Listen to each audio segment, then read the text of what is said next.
Welcome to That's Too Personal, the show that talks about extremely personal, hilarious, and often uncomfortable situations and conundrums of everyday life. On this episode, we have hosts Dakota Sabo and Kaici Lore. This might be too personal. That's what you call the vibrator that The you don't need. All right, welcome to That's Too Personal, episode 11. I'm one of your hosts, Dakota Sabo. I'm the other Kaici Lore.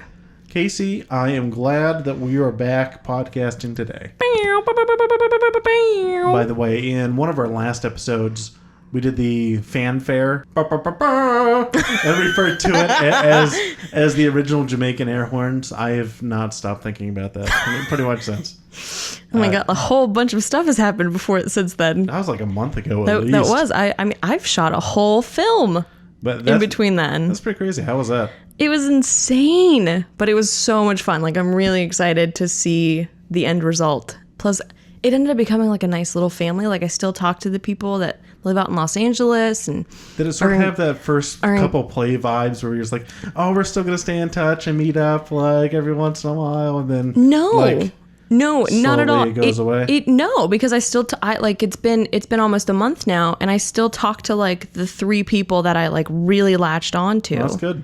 Like I've hung out with a couple of them since then, and like I'm so excited. And it's also cool watching people that I care about, that I know are great actors, do great work.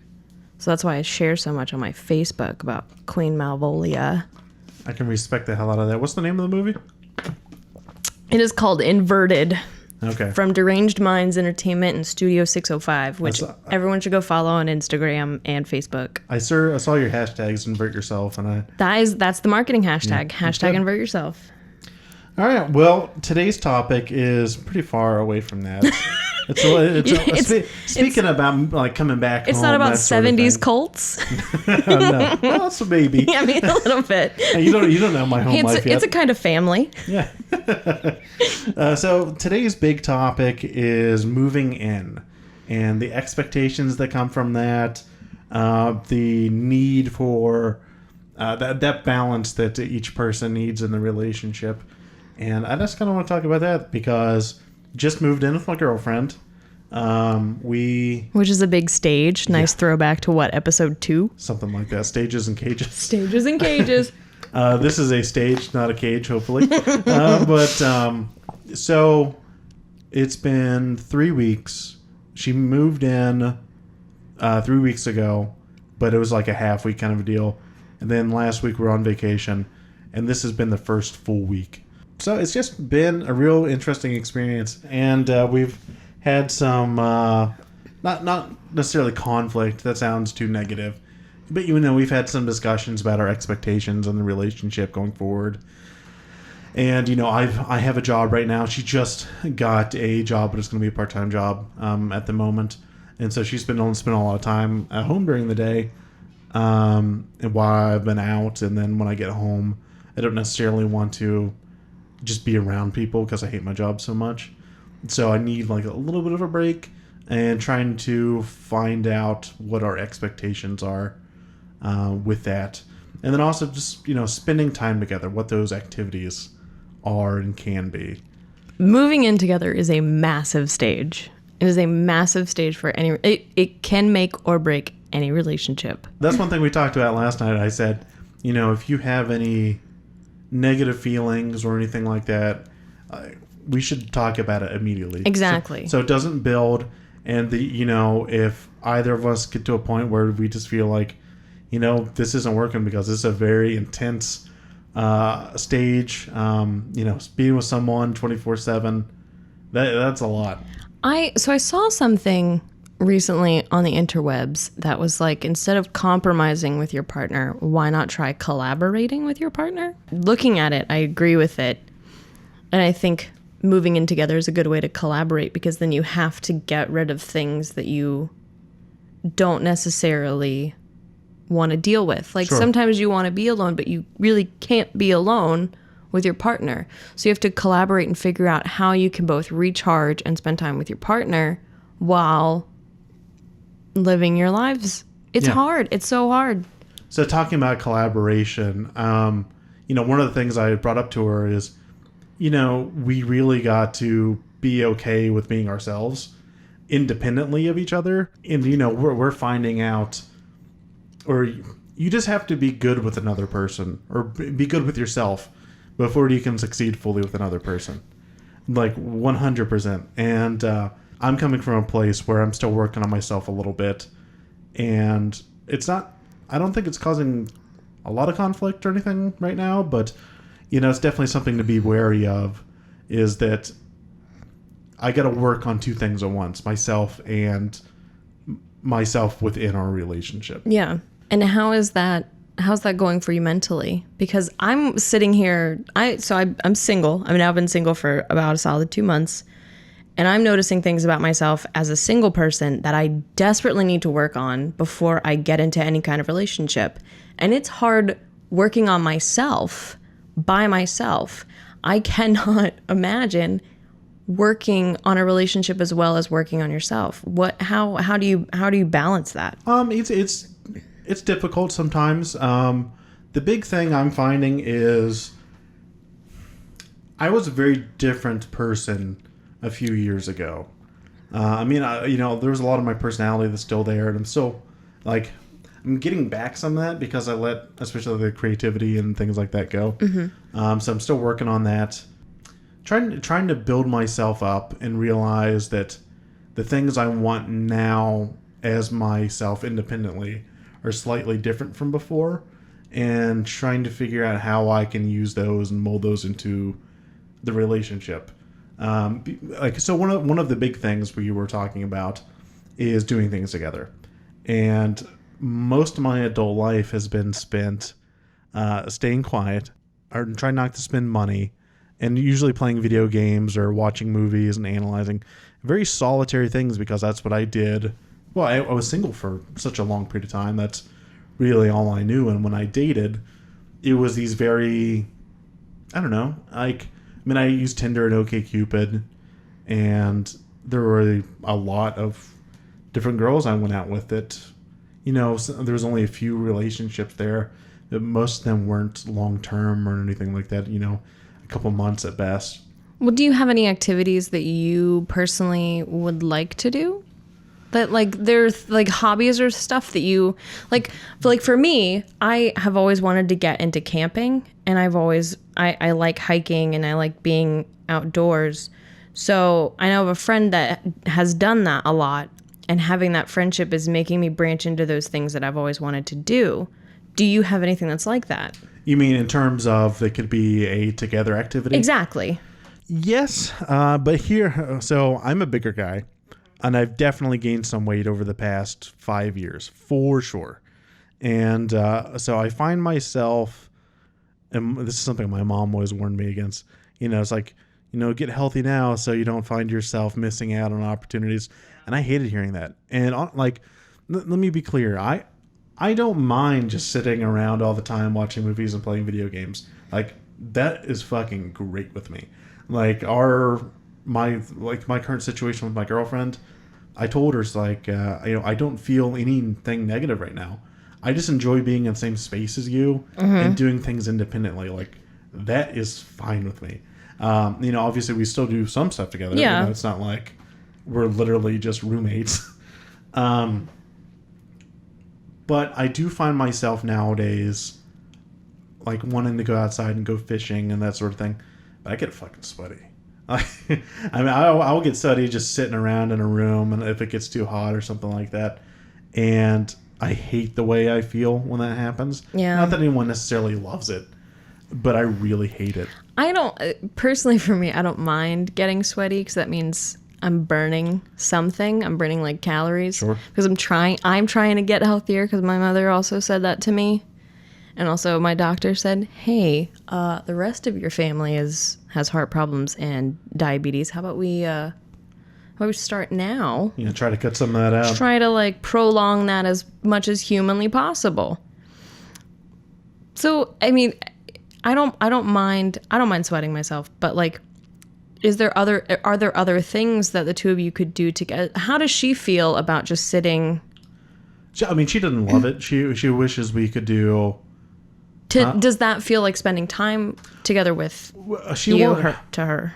Yes, but she wants it to be in a more focused manner. So instead of playing, our own video games, in the same room, play a video game together. Mm-hmm. And there's been a series of movies where I'll be like, "Oh, have you ever watched this movie?" And she said, "No."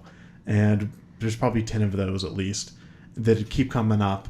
And so she suggested we should just, take time and watch those movies. So it's just a little bit more focused and like playing a board game together, that sort of thing, which I'm like fine with. I'd love to have some other couples over, and we go over to other couples' houses and play games and that sort of thing. But in terms of other activities that I've been wanting to get into fishing, and go do some fishing. I used to do a lot more when I was younger. Is that something that she would be into? Yeah. She said she would be into doing that, but it costs like $50 a year for a fishing license or something like that. It's like 40 or something like that. And the year's mostly over at this point. And it starts at the calendar year. It's not something you buy for 365 days and it covers that. So I'm thinking to myself, I don't want to go spend money right now. I'll get it at the beginning of the year, but that's also, months away at this point. Yeah. Going walking, I wanted to start doing some more exercise. And that's something we can do together. But so many activities that she suggests are things that I've learned to really dislike over time, like walking. I fucking hate walking. I hate exercising to my core. I do too. And unless it's swimming, and then I'm here for it.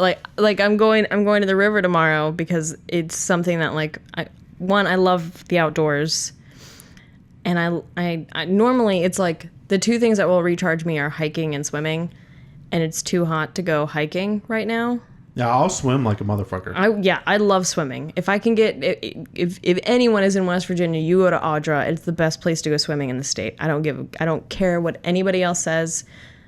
Don't ever swim in the Potomac. The Potomac? The Potomac. Potomac? The Potomac. I know what you mean. For people that aren't from West Virginia. Yeah. See, for those friends in Los Angeles that are listening to this. Even a couple years ago, I would have been more inclined to go out and swim in public. And we went to this resort last week on vacation, or 2 weeks ago on vacation, I guess. And I went to the pool and swam. It was fine. Except for all the fucking little teenagers that were running around splashing and causing trouble. Fucking shenanigans.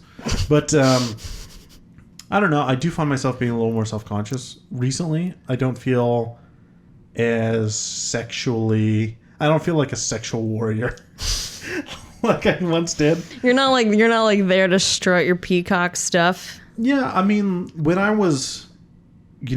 online dating or dating, I guess, I loved it because I just felt like I felt really on top of my game. I felt like I thought I looked really good. I presented myself well, and now it's not like, oh, I got a dad bod or anything like that. I find myself, my dress sense. Dude, dad bods are in. I know, but dad bods are I got like a granddad. I got like an uncle bod. Don't. I got an uncle bod. You have a dad bod. It's fine. Anyway, but I just find myself disappointed in the way I look. Like I stopped a few months ago. I stopped styling my hair with a shorter cut because it just felt nicer. But it just felt like, what I realized just now is I got mom hair. That's what I did. Oh my god, I have mom hair. Like right now? Yeah. You do not have mom hair. I do. I gave no, you don't. Oh, come on. You gotta admit, my hair... When we went out, my hair was fucking cracking. Yeah, it was. It was awesome, right? Tell me that wasn't one of the main points when you saw me and you was like, man, this motherfucker's got real cute hair.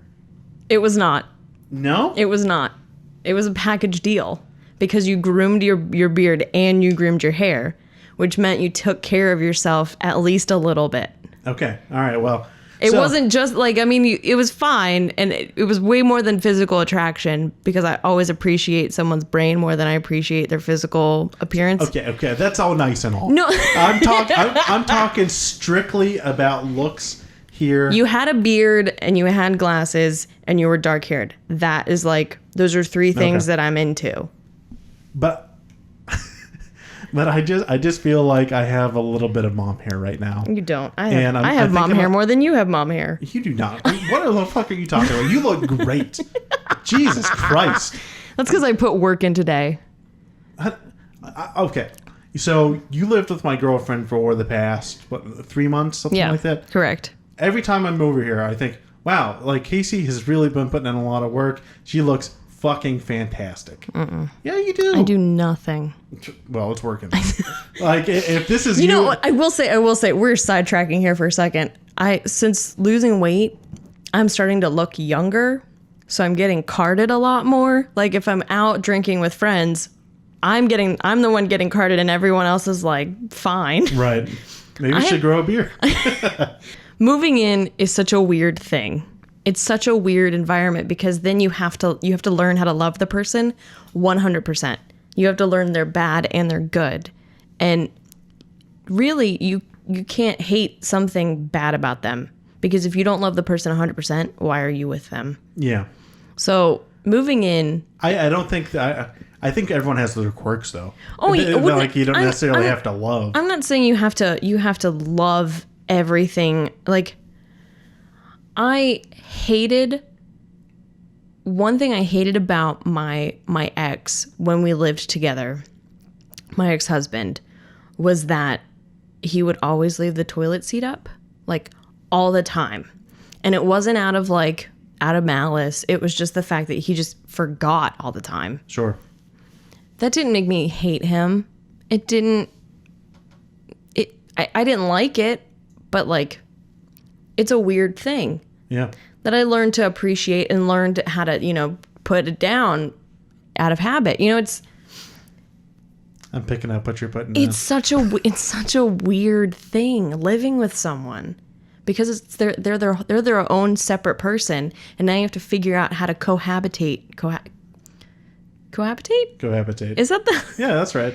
It's like I think my brain's dying. It's like when you're sitting around people watching, because that's something that people do. Wait, did you say you people? Yeah, you people. Actors do. I will say. Actors do people watch because then you can put quirks into your memory and bring them in for different characters. Did you know? Yeah, like you mean quirks? Quirks, weird stuff. Yeah. Do you think there's a honeymoon phase to the moving in phase? Yeah, I think the honeymoon phase exists at every stage in the relationship. Yeah, I agree. Especially like if you're coming off of a argument where you get back together or something like that, or a point in your relationship where you try to strengthen things. I think even after that, there's that honeymoon period. It's like, wow, we got back together. What fuck? What's that movie? No, Arrested Development. Have you ever watched Arrested Development? You know when Job keeps talking to, I forget, it's the Spanish lady, the Mexican girl. Yeah, I can't remember. He's like, I made a huge mistake. It's sort of like that. You have to assess that relationship. I'm gonna backtrack what I just said. I'm gonna walk it back, and I don't normally like doing that. I don't think you can have the honeymoon phase and the move-in phase because those first couple of weeks are when you're really looking at each other's critically. You're looking at everyone's stuff as hard as humanly possible because you have no other option. So instead of having the honeymoon phase, what you have is like the end phase of when it's like, oh man, we may break up because of this. Now. Exactly. I think you go in reverse in regards to moving in. You get past those critical things and start learning how to be together in a world and be able to coexist in a shared space. And then once you learn that, and once you get into a rhythm with each other and a rhyme, then you get to a deeper honeymoon phase. You get to like the OG marriage phase. Okay. If that makes like just no. What you mean? Okay, I'm gonna backtrack here too because what you just said makes total sense. Yeah, I mean, I didn't think about it. I didn't think about it until like really just sitting and thinking about it. You have the honeymoon phase when you first start dating. You have the honeymoon phase when you get engaged. You have the honeymoon phase when you first get married, when you have the first kid. But like the move-in thing is a major, major step. It's so unique in that it's your first time really spending. Like you have like 2 days of the honeymoon phase because it's like, look, we're living together. Let's make dinner. Oh, look, we're gonna snuggle in bed tonight. Oh, it's not a sleepover. It's like, oh, And then after a week, you're like, can you fart please not snore on my pillow? Can you like turn the other way to snore? Like just. I've really been relishing my farts about the past month, and like a little bit too much, not in like a sexy way, but like I was like, wow, that fart felt really good. I think about this video clip I saw years ago of P. Diddy, if you will. Was it not P. Diddy? Was it Sean Combs? Yeah, I'm not sure what Was it Puff Daddy? it was. Might have been Puff Daddy even. But P. Diddy, he's standing at a urinal peeing. And it's like, he says something along the lines of, man, you ever have those peas that are just so good, they're better than sex? Oh my God. They're better than anything else. And I was like, man, I did not expect to hear something so profound from this fucking video. But here I am. Yeah, actually, yeah. But, I think about that a lot whenever, you have a real good stretch or pee, or you take a real solid dump. And like, Yes, yeah. It's like, holy shit, that felt good. Like, that felt better than some sex I've had. Correct. And I don't think that's a commentary necessarily on the sex. I mean, But it's it could be. It's a nice release. Oh God, yeah! It's such a nice release. So, whoa, got that pressure out. So then when you have to have that release around the person that you're supposed to love 100%, and they're not 100% okay with it. Let me tell you. Okay, so little quirks you start finding are like toilet paper preferences, where they want to put the silverware and drawers and stuff like that. How they put the toilet paper on the roller. Are you over or under, Kaici? I am the the patent. So you're over. I'm over. Fuck yeah. I've never agreed with you so hard. Over or death. God, someone at my work gets in every morning and turns it around. That's not how it. The only reason you should put it under is if you are potty training a child, and that's so you can put a little ruler that goes stop here, and they can pull it till there until they learn that is how much toilet paper you're supposed to use. You tell those bitches one sheet. That is that is it. That is all you get. That is the only time I will accept under. If it is over, if it's under, if I go to someone's house, someone that I deeply appreciate, maybe even have a crush on, and it's under, I'm done. Oh yeah. All romance is gone. Talk about a petty reason to oh yeah, though. I totally get that. Yeah, but like that, I think a lot about their chore habits, cleaning up. Oh, yeah. People have very different levels of cleanliness. Yeah. Like you can say I'm a oh my clean God, person. yes. It reminds me of a creative thing where if you ever have a meeting, say, about a frog, and you say, it's like, oh, we're going to have this frog in there in this commercial or like that. And everyone seems to be in agreement until they get to the side. It's like, that's not the frog I was envisioning. So one thing you need to do is draw the fucking frog in the meeting or show them so everyone can critique it right there. It's the same thing, only in relationships. So here's the question. Here's a question that I have for you as a man. Okay. Why do I feel that men have a vastly different knowledge of cleanliness as compared to women? Is it because you're just used to women picking up for you? So, like my guy friends' houses look like trash heaps. See, I think it depends on the generation a little bit too. Okay. Because I don't have that. I cooked from the age of 6 on. I ironed my clothes all through starting in middle school. Actually, in elementary school, I did my own laundry. And so I've been really self-sufficient in that way. Like, I cannot go to sleep if the room is filthy. I just can't do it. Like, I mean, it's fine if there's, like, clothes on the floor for me. Like...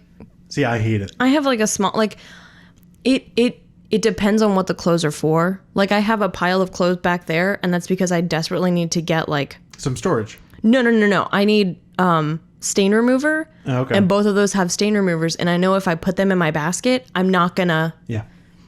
But again, I'm single and no one's living in this space with me. So this is just. So fuck 'em. This is my space. Yeah.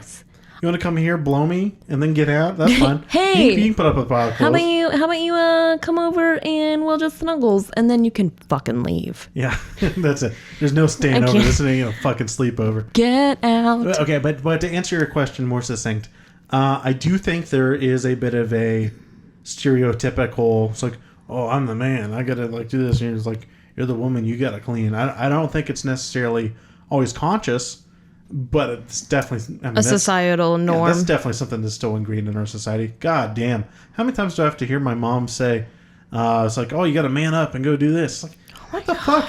It's like, I tell you what, next time you tell me to fix the Wi-Fi, go fuck yourself. You know? I mean, like, I don't think manliness is trucks and guns and going out and heaving and fucking hoeing all day. I just don't, that's not what... Well, I But mean, manliness and is ladies aren't just, oh, let me wear a skirt and clean, and Fuck no. us ladies just like things clean, don't we? I think you need to like give yourself time to get comfortable with the situation because it's weird. Yeah. Moving in together is really fucking weird. So you have to give yourself time to start understanding the weirdness of your partner 100%, because now you have to. You can't just like pick and choose the things that you want to like. You can't ignore it. No. At this point. You can't ignore their farts. You can't go ignore. away for a day or two and reset yourself. And, No. Yeah. You have to figure out how to. You're in the shit. Exactly. You have to figure out how to coexist. And I don't think people give themselves enough time to do that, which is why people call it a make or break thing. You're not giving yourselves enough time to reassess the situation. So I watched this comedian, and his name is Daniel Sloss. Everyone should go check out his show, Jigsaw. It's amazing. Okay. He brought up this he asked his dad what the meaning of life was at like 7 years old. And his dad was like, well, life is a puzzle, except we don't have the box top, so we don't know what the picture is. We're all just like guessing. So the way you fix a puzzle when you don't have the box top is you do the corners first. So you've got your friends, your family, your hobbies / interests, and your job. And the middle piece is the partner piece or the happiness piece. And what happens when you move in is you take that puzzle and like kind of fuck up the middle section because you already have your happiness set up how you want. When you do something big in a relationship, you just like throw a nuclear bomb at that puzzle and then try and reevaluate it and reassess it. It's going to take some time for you to re-put your puzzle back together. See, I like that. I want to amend it. Are you finished? I'm sorry. No, you're good. Yeah. Okay. So I really like that interpretation, but I think that puzzle should just be happiness, because there are people out there who don't need a relationship or don't want relationships in that way and totally be happy. Well, so the section, why he talked about it is his dad told him that when he was 7, that the middle section is the partner piece. It's, your mother for me. And what it ended up correlating to Daniel is, if you are not with someone, you are incomplete. If you are not with someone, you are broken. If you're not with someone, you're not whole. So he's gone through his entire life with this thought in his head. And then he gets to the end of the show and he's like, what I've learned is that the middle section is the happiness piece. My dad was lucky enough to find happiness in a partner, which is why his piece is the partner piece. For me, it's because I've done all of this comedy and I've got all of these people that have come into my life as my friends and work family and stuff. So instead of having one big piece, I've got all of these little small pieces, and some of them will go away, but they're easily replaceable. So I think the middle section can be whatever the fuck you want it to be. As long as it brings you happiness, it can be whatever you want it to be. It's like in City Slickers. Yeah. It's like that one thing. Correct. It doesn't have to be that one thing. You gotta find your super bass, baby. That X factor. That je ne sais quoi of your life. But I mean, but when you do something big with someone that you love, you start fucking with that puzzle. Yeah. So you got to give yourself time to put the puzzle back together. Unfuck your puzzle. Done. Well, yeah. Right now my puzzle looks like Chernobyl. Weird and mutated. Weird, mutated. Everyone around me is going like, ugh. All right. Well, if you have any suggestions about how to cope with somebody moving in, doing things together, your levels of happiness, attention, Or any advice anything to like give that, out. please reach out to us. We'd be please. happy to hear from it. As always, I've been your host, Dakota Sabo. And I've been Kaici Lore. And we will see you on the next episode. Peace out.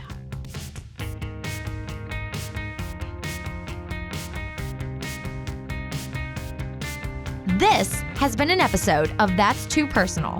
For more That's Too Personal, visit fuss.com.